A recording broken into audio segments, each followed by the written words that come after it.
Let's talk now about the first destruction of the temple, which was Solomon's temple. And when this happens in 606 BC, they go into Babylonian captivity. And we see them in Babylonian captivity in the book of Daniel.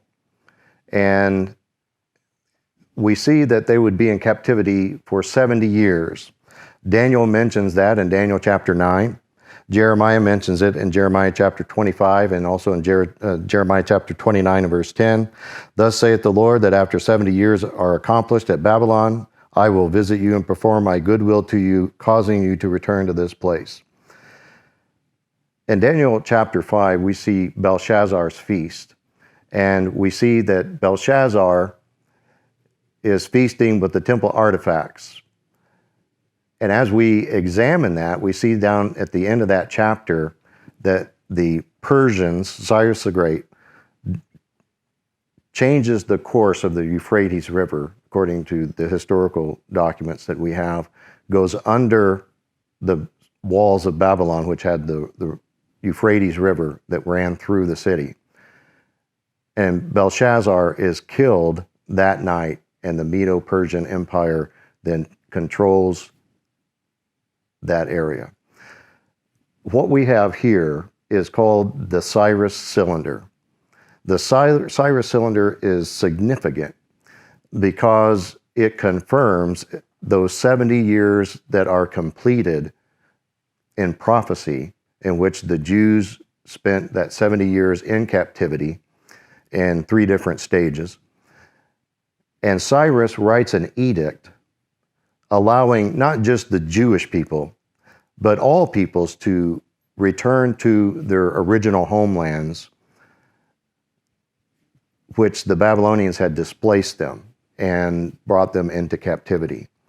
This document is at the British Museum, and it is a monumental document in terms of kings of the ancient world. We see Cyrus as a great administrator, and in doing so and allowing these peoples to go back, he created goodwill and expanded the Medo-Persian Empire all the way to Turkey.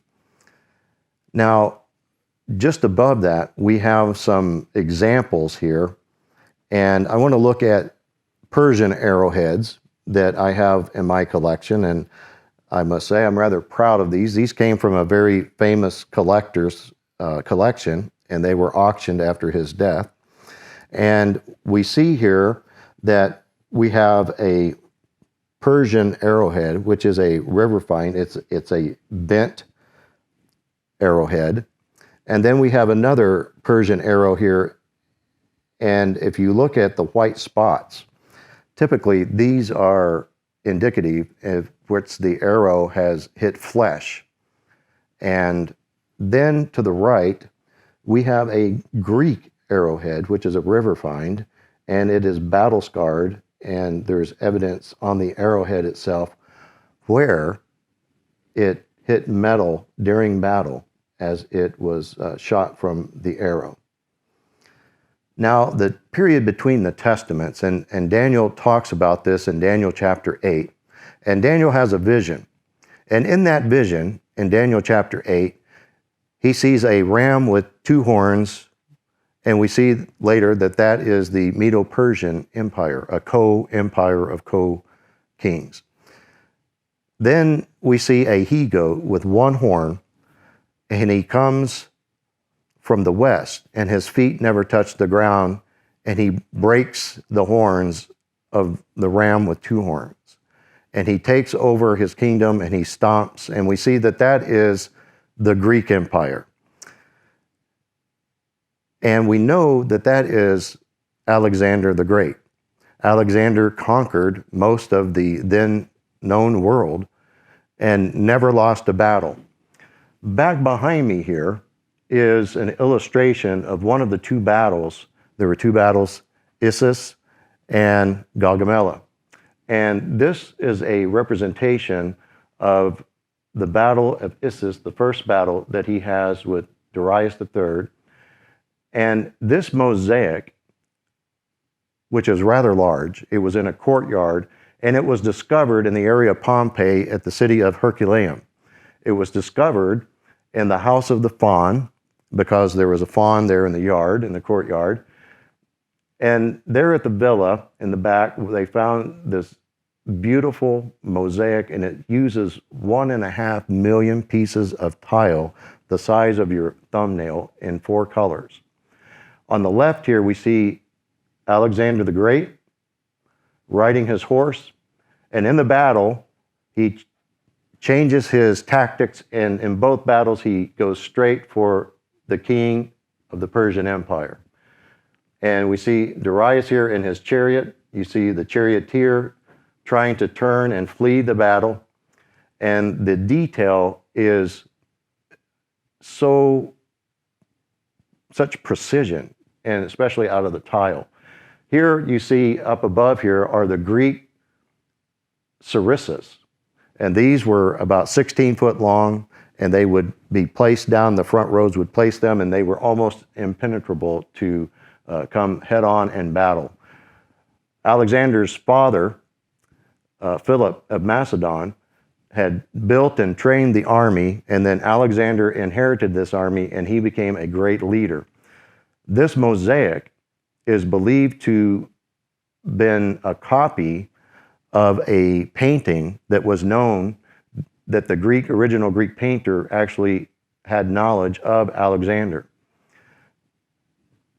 This figure here, we have a Persian archer. And this is a costume that was used in the movie Alexander. And we see that the Persians did not use armor as we know it. They would use shields and weapons, but typically just woven clothing. And the Persians relied on numbers, and it's believed at these battles they had between 100 to 120,000 Persian soldiers. Alexander, on the other hand, according to the Greek histories that we have, had somewhere between 30 to 35,000 men. Some historians feel that there's some inaccuracies there, but just going from the figures that are given, this is modeled after a relief in the palace of Darius. And we see here in this relief 3 archers. In some cases, it's believed they were referenced as the immortals that were always 1,000 strong and replaced in battle each time one fell. And so the historical accuracy is somewhat accurate for that. On the other hand, Greek armor would have used what is called a linothorax. The original ones were made from layers of linen cloth that would be soaked in animal fat and laid across, and layer after layer. And then they began to use leather afterwards. This piece here was used in the movie Hercules and is a representation of Greek armor of that period. Eventually, these would be made out of bronze, and there were some units that did have bronze, but not all of the units did that. We see that in the Roman gladiatorial events, they would sometimes like to use, the gladiators would use ancient Greek armor and weapons in some of their events, but it was not typical of the Roman armor that was used in battle in the field.